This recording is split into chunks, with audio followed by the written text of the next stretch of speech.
अस्सलाम वालेकुम। मैं हूं इमरान आज़म और आप देख रहे हैं मेरा यूट्यूब चैनल इमरान आज़म व्यूज़। नाज़रीन, आज सेनेट की जो 11 नशिस्तें थी खैबर पख्तूनख्वा की, उन पर इंतखाबात मुकम्मल हो गए हैं और इन इंतखाबात में जो हुकूमत और अपोजिशन का फार्मूला था वो जो है अब वो कामयाब हो चुका है। और इसमें जो बंदर बांट हुई थी बिल्कुल उसी हिसाब से, उसी तनासब से हुकूमत और अपोजिशन को ये नशिस्तें मिली हैं। इसमें पीटीआई जो हुकूमत में है खैबर पख्तूनख्वा में, उसे 6 नशिस्तें मिली हैं और जो हुकूमत है, अपोजिशन है सॉरी, उसको 5 नशिस्तें वहाँ पे मिली हैं। इसमें 7 जो है जनरल नशिस्तें थी और 4 जो नशिस्तें थी वो ख़वातीन की और टेक्नोक्रेट की थी। और जो 7 जनरल नशिस्तें थी इसमें से पीटीआई को 4 मिली हैं और अपोजिशन जो पीपल्स पार्टी और जेयूआईफे और नून लीग पर मुश्तमिल थी उसे 3 सीटें मिली हैं। जबकि दीगर जो 5 सीटें थी उनमें से जो है 3 अपोजिशन को मिली हैं और 2 पीटीआई को मिली हैं। इसकी तफसीलात आपके सामने रख देता हूँ और फिर इससे जुड़े कुछ सवालात हैं उनके जवाब भी आपके सामने रखेंगे कि इन इंतखाबात में हुआ क्या। आपने देखा कि कल जो है बड़ी ये जो है भरपूर दिन था, बड़ी गेमा गेमी रही पेशावर के अंदर और जो असम्बली का इजलास था वो जानबूझकर कोरम पूरा ना होने की बुनियाद पर जो है मुलतवी किया गया और फिर 24 तारीख जुमेरात को असम्बली का इजलास बुलाया गया ताकि मखसूस नशिस्तों पे जो 25 लोग इलेक्ट हुए थे ख़वातीन की और दिगर नशिस्तें जो टेक्नोक्रेट्स की थी उन पे जो है हल्फ हो सके। और कल केपीके असम्बली में हल्फ नहीं होने दिया गया अपोजिशन जो हुकूमत की जानिब से जानबूझकर।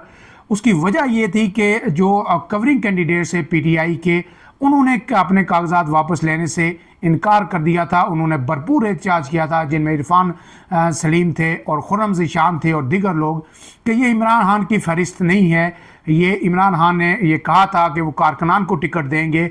इसमें जो मिर्ज़ा मोहम्मद आफरीदी हैं जो बिलियनियर हैं, ये कहाँ से आ गए। मैंने आपको डिटेल में बताया था कि उन्होंने 9 मई की मजम्मत भी की थी, उससे अलग थलग भी हो गए थे और फिर अचानक वो कूद पड़े जब ये पीटीआई की लाहौर यात्रा हुई, क्योंकि वो बिलियनियर हैं इसलिए उनके वापस लाया गया। तो वो नहीं मान सके थे, इसलिए फिर टाइम गेन करने की कोशिश की गई थी। लेकिन फिर इलेक्शन कमीशन ने इंटरवीन किया। इलेक्शन कमीशन ने जो chief justice Peshawar high court को कहा कि हल्फ का बंदोबस्त किया जाए। Chief justice Peshawar high court ने गवर्नर को ये हुक्म दिया कि इनका हल्फ लिया जाए और फिर शाम को उन 25 अरकान असम्बली का ख़वातीन जो थी उनका फिर जो हल्फ जो है गवर्नर हाउस में हुआ। उसके खिलाफ गंडापुर साहब ने कहा कि मैं अदालत जाऊंगा और कानूनी का चाराजोई जो है करने का भी ऐलान किया। लेकिन फिर देखा कि जो 21 तारीख का जो शेड्यूल था आज का इलेक्शन कमीशन की जानिब से 11 नशिस्तों पे सेनेट की जो है इंतखाबात का, उस पर अमल दरामद हुआ और आज रात भी कोशिशें जारी रही और फिर सुबह भी हुई। तो जो है जो 4 से 5 लोग थे उन्होंने इरफान सलीम सवेद जो पेशावर सिटी के सदर हैं पीटीआई के, उन्होंने कागजात नामजदगी वापस ले लिए, लेकिन खुर्रम ज़ीशान ने कागजात नामजदगी वापस नहीं लिए। इसके बाद जो है फिर इलेक्शन हुए और इलेक्शन में जो है जो नशिस्तें हैं वो 6 मिली जनाब पीटीआई को, 4 मिली जो अपोजिशन थी उनको। और इसमें जो लोग जीते हैं उनके नाम आपके सामने मैं रख देता हूँ कि अब जो इलेक्शन कमीशन कल तक इनको नोटिफाई भी कर देगा इन सबको। तो उसमें जो है जनरल नशिस्तों पे 4 पीटीआई को मिली हैं जबकि 3 जो है अपोजिशन को मिली हैं। तहरीक इंसाफ के मुराद सईद ने बड़ा अपसेट किया है, सबसे ज़्यादा तवक्कुआत से ज़्यादा उन्हें 26 वोट मिले हैं। और इसके बाद है पीटीआई के दीगर जो कामयाब उम्मीदवार हुए हैं उसमें मिर्ज़ा मोहम्मद आफरीदी, फैसल जावेद, नूरुल्लाह कादरी हैं जिन्हें बिलतरतीब 22 और 21 वोट मिले। इसके बाद जनाब जनरल नशिस्त पर अपोजिशन के उम्मीदवार मौलाना अताउल्लाह दरवेश को 18 वोट मिले। तला महमूद ये पीपल्स पार्टी के उम्मीदवार थे, जेयूआईफे से भी ये इलेक्शन लड़ते रहे सेनेट के, उन्होंने 17 वोट लिए। और फिर नियाज़ अहमद जो है इन्होंने 18 वोट लिए, ये नून लीग के उम्मीदवार थे। और ये जो नियाज़ साहब हैं ये इंजीनियर अमीर मकाम जो वफाकी वज़ीर हैं ये उनके बेटे हैं। तो बाप वज़ीर वफाकी और बेटा उधर सेनेट में आ गया है नून लीग के टिकट से। अब इसके बाद जो है टेक्नोक्रेट के नशिस्त पर पीटीआई के आज़म सवाती पहले कभी जेयूआईफे के सेंटर होते थे, अब पीटीआई के हैं। और नवाज़ लीग के जो दिलावर जो हैं ये भी अब कामयाब करार पाए हैं। अब इन दोनों ने बिलतरतीब 89 और 54 वोट हासिल किए। ख्वातीन के नशिस्त पर पीपल्स पार्टी की दरीना कारकुन BISP की चेयरमैन जो है रुबीना खालिद कामयाब हुई हैं, जबकि PTI की जो है रुबीना नाज कामयाब हुई हैं। रुबीना नाज ने 89 वोट लिए, जबकि रुबीना खालिद ने 52 वोट हासिल किए। 11 नशिस्तों पर कुल 25 उम्मीदवार मद्दे मुकाबल थे। खुर्रम ज़ीशान साहब जो PTI के हैं, जिन्हें जो ये दावा कर रहे थे, जो कवरिंग कैंडिडेट थे कि उन्हें टिकट दिया जाना चाहिए था इमरान खान की जानिब से, और वो इलेक्शन ये लड़े, लेकिन किसी 92 की जो असम्बली थी, इसमें PTI भी थी अक्सरियत में, लेकिन एक वोट भी इन्हें नहीं पड़ा, इन्हें 0 वोट पड़ा।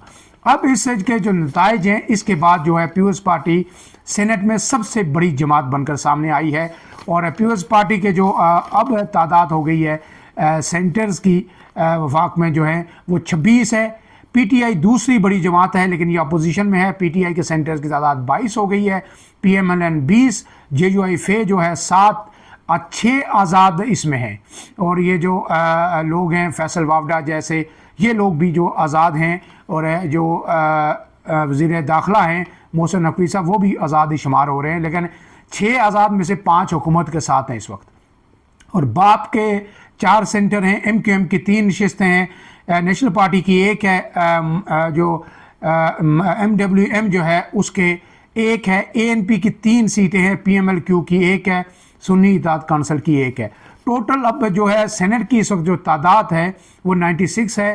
फाटा से पहले 104 होते थे, फिर फाटा का जब मर्जर हुआ KPK का अंदर तो फिर 8 नशिस्तें कम कर दी गई, और अब सेनेट जो है 96 अरकान पर मुश्तमिल होती है। अब ये 95 अरकान है। एक नशिस्त जो खाली हुई थी सानिया निश्तर की, उस पर 31 जुलाई को जो है इलेक्शन होंगे, और मिशाल यूसुफजई जो है वहाँ पे PTI की कैंडिडेट है, उन्हें भी टिकट दे दिया गया है, और गालिब इम्कान ये है कि वो भी बिला मुकाबला।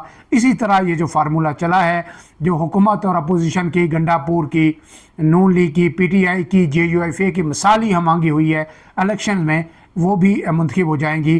तो गोया जो फिर उसके बाद PTI के जो सेंटर्स हैं इनकी तादाद है 23 हो जाएगी। 96 का ये सेनेट जो है पूरा हो जाएगा।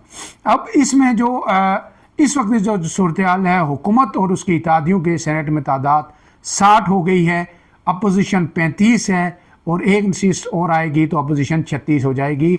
गोया अब भी जो मखसूस नशिस्तें ज़ाहिर है अपोजिशन को मिली हैं, उसके बावजूद जो है सेनेट में जो अपोजिशन है हुकूमत है, ये अपनी अक्सरियत जो है साबित नहीं कर सकी, और अभी 2 तिहाई अक्सरियत, यानी अक्सरियत तो है लेकिन 2 तिहाई अक्सरियत नहीं है।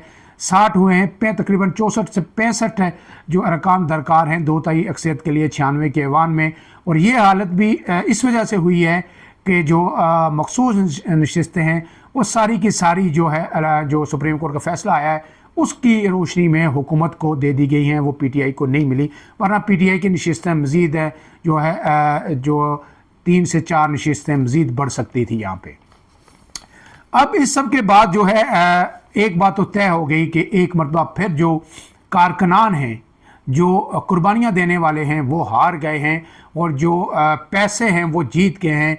हर तरफ से पैसे वाले सेंटर 1-1, 2-2 आए हैं, और ख़ास करके PTI को बड़ा सेटबैक ये हुआ कि जनाब मिर्ज़ा मोहम्मद आफरीदी साहब जो है कारकुनान का हक मार के एक मरतबा फिर ईवान में आ गए हैं, और यहाँ पे जो है तमाम सियासी जमातों के कारकुन अब बराबर हो गए हैं। कोई पीपल्स पार्टी भी यही करती थी, नून लीग भी यही करती है, उन्होंने भी अमीर मकाम के बेटे को भी टिकट दे दिया, और PTI ने मिर्ज़ा मोहम्मद आफरीदी को दे दिया इरफान सलीम की जगह। तो कारकुनानों के जो हैं उनकी हर तरफ से, हर जमात की जानिब से हार हुई है, और पैसे की यहाँ पे एक मरतबा जीत हुई है, और अब ये जो सारी जमातें हैं ये जो है बराबर हो गई हैं। अब इसमें एक और बड़ी खबर है कि जब ये सब कुछ हो गया, मुराद सईद के बारे में कहा जाता है कि उन्हें क्यों लाया गया। उसकी एक रीज़न तो मैंने पिछले व्लॉग में आपको बताई थी कि अगर वो सेंटर बन जाते हैं तो वो उनका जो स्टेटस है वो चेंज हो जाएगा। अगर वो ज़ाहिर तवील अरसे से रूपोश हैं, वो गिरफ़्तार भी होंगे तो जो है उन्हें प्रोडक्शन आर्डर के ज़रिए बाजियाब भी कराया जा सकता है, ईवान में भी बुलाया जा सकता है। अगरचे आपको पता है कि एजाज चौधरी साहब के प्रोडक्शन आर्डर जारी हुए थे, उनका अभी तक क्या हाल हुआ, एक दफ़ा भी जो है पेश नहीं किया गया। यूसुफ रज़ा गिलानी साहब ने बार बार बाइकआउट भी किया सेशन चेयर करने से, लेकिन फिर भी उन्हें पेश नहीं किया जा सका।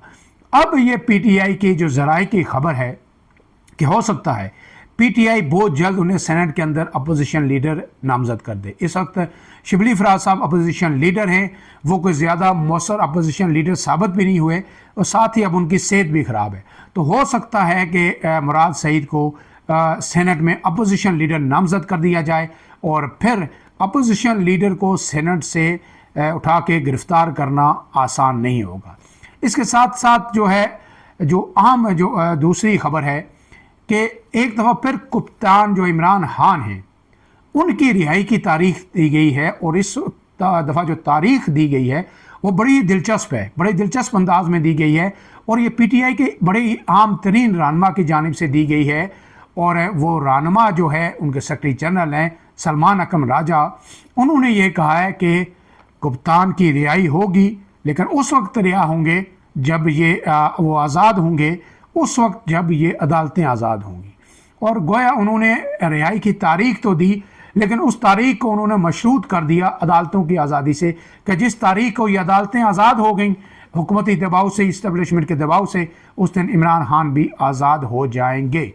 तो गोया अब कारकुनान ये समझते हैं कि फिर ये जो है इमरान खान की रिहाई को हम ना ही समझें, क्योंकि अदालतें तो आज़ाद होने वाली नहीं हैं, तो फिर इसका मतलब है इमरान खान भी रिहा जल्द नहीं होंगे। अब इसके बाद एक आखिरी बात जो है, जो अहकाम ख़बर है कि मुज़ाकरात हुकूमत और अपोजिशन के इमरान खान के इस्टेब्लिशमेंट के क्या होने जा रहे हैं। तो उस हवाले से ज़राए की ये ख़बर है कि मुज़ाकरात होंगे, लेकिन इमरान खान अंदर बैठ के मुज़ाकरात नहीं करेंगे।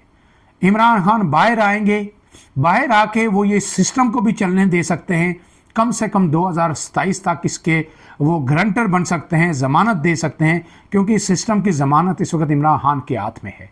वो इसकी ज़मानत है, इस्टेब्लिशमेंट नहीं है, कोई और अदारा नहीं है जो इस वक्त संगीन सूरत-ए-हाल माशी तौर पर महंगाई और फिर बलूचिस्तान में दहशत गर्दी KP के जो हालात हैं उसमें गारंटर इमरान खान ही हैं।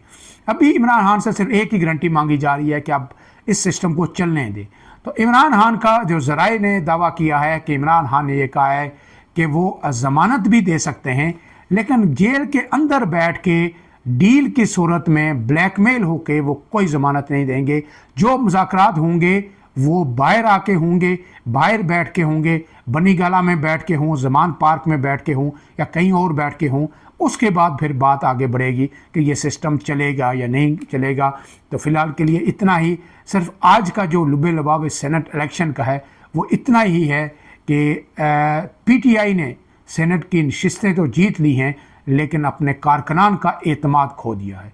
वो भरोसा जो उन्हें अपनी क़यादत पर था कि क़यादत ये दूसरों से डिफरेंट है, ये कारकुनान की कुर्बानियों का एतराफ़ करती है, ये कारकुनान को नवाजती है।